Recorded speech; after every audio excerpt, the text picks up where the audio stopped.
দেখো বন্ধুরা, কচুটা খাটিয়া তো এই কচু দিয়া আর মাছ দিয়ে বানাইম। কচু দিয়ে মাছ দিয়ে জুল বানাইম। কচুটা খাটিলে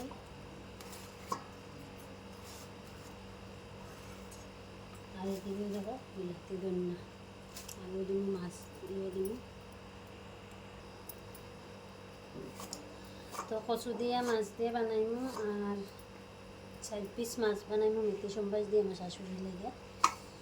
আর আমরা বানাইমু কচু দিয়ে মাছ দিয়ে। আর এদিকে দেখো 12টা বাজে গেছে।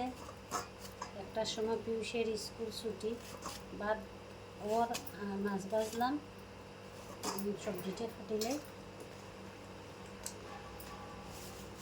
তো কচুর লগে 1-2টা আলু দিব।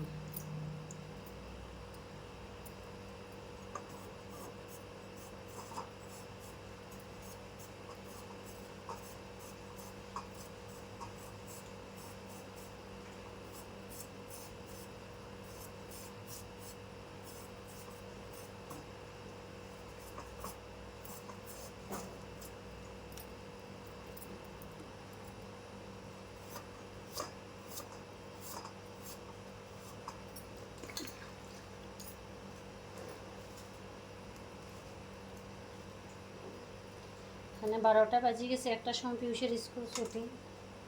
তো তার ভিতরে আমার এক তরকারি তো বানাইতে লাগবো।